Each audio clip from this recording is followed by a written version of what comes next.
Yes, we can. Yes, we can. Yes, we can. No, they can't. That's a nasty title for my new book, but politicians can't do what private individuals can. Over the years, politicians have promised us energy independence, world peace, an end to poverty. If we just give them more money, they will solve those problems. But no, they can't. Their plans go bad. Head Start doesn't work. College tuition pays for spas. The TSA is awful. She actually touched my vagina. There are hundreds of other examples of how government can't in here.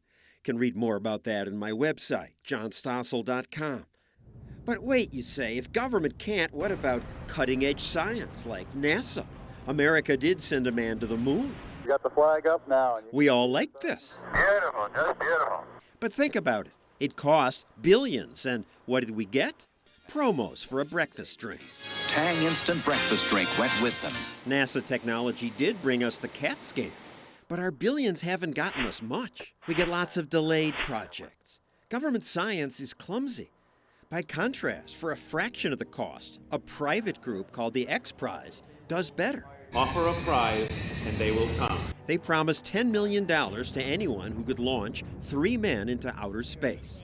25 teams competed for the prize. I have never been myself as creative as I have eyeballing this damn prize. Burt Rutan's Spaceship One won the prize. Then billionaire investors said, I want a piece of that. Richard Branson came in and bought the rights and commercialized it to create Virgin Galactic, a company that plans to run a tour bus in space. Already, Tom Hanks, Ashton Kutcher, Katy Perry, and Brangelina bought tickets. The fare is $200,000 now, but Branson says someday it'll be as cheap as normal airfare. This is Richard Branson, and he's here to service you. I'm told private companies won't want to do this. There's no money to be made in going to the moon, so this has to be done by government.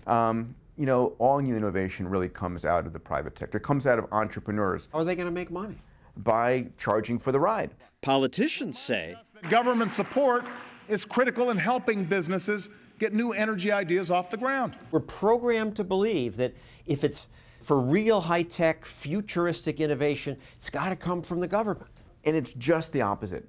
the feds have already thrown billions at failures like Solyndra, and that was tiny compared to the Clinch River breeder reactor, Solar One, the Triad ethanol plant, and the hundreds of billions wasted on synfuels. Some things work out, some things don't. Progressives say government's boondoggles are worth the risk. I like the idea of government taking my dollars, my tax dollars, and investing in the technologies of tomorrow. Progressives also like government forcing private companies to do it.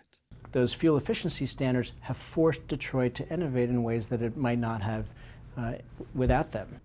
If government didn't dictate 35 miles per gallon, we wouldn't get there? We need government to force it? I think we do need government to force it. But no, we don't. While government spent billions, XPrize offered a $10 million prize for a car that gets 100 miles per gallon. The announcement sparks an immediate and powerful worldwide response. We're in. We got to do this. We're going to go for this in a big way. To meet the challenge, some teams use gasoline, electricity, even compressed air. 130 teams around the world entered. It's proving what's possible. The design phase was first. Cars had to pass a looks test. Then came the safety and performance tests. Most teams were eliminated. Oh well, we had the range, we had the mileage, but in the 0 to 60, our transmission just didn't hold up. This team won the prize with a car that got 102 miles per gallon. I can't buy these cars. Not yet, but these cars are slowly getting into production. Components of them are going into the large auto manufacturers. One more example. Thousands of gallons of crude oil are oozing. Government took charge after the BP oil spill. Make no mistake, we'll continue to do whatever is necessary. Have we brought in the best and the brightest of all the minds that could deal with this? No, government hadn't. We started looking at this and said, you know, reinventing how to clean up oil on the surface hasn't changed since the Exxon Valdez 21 years earlier. So how would he improve it? I don't know, but the competition will bring the best ideas to the top. And it's odd to hear you say, I don't know. The government assumption is that someone in government does know and can pick, but you're giving away all this money and you say, I don't know. We don't pick the winner in advance like the government does in research. The research funding agency says, you're a good researcher, here's money. We flip it and say, I don't know which of you 100 teams are the best one, but the one who achieves this will pay you. We only pay for success. And I'm waiting for that great big check. So Wendy Schmidt offered a $1.5 million prize for a faster way to clean up oil. 350 teams around the world registered to enter that competition. We gave it our best shot, and we'll see what happens. Some teams had no prior experience with oil spills.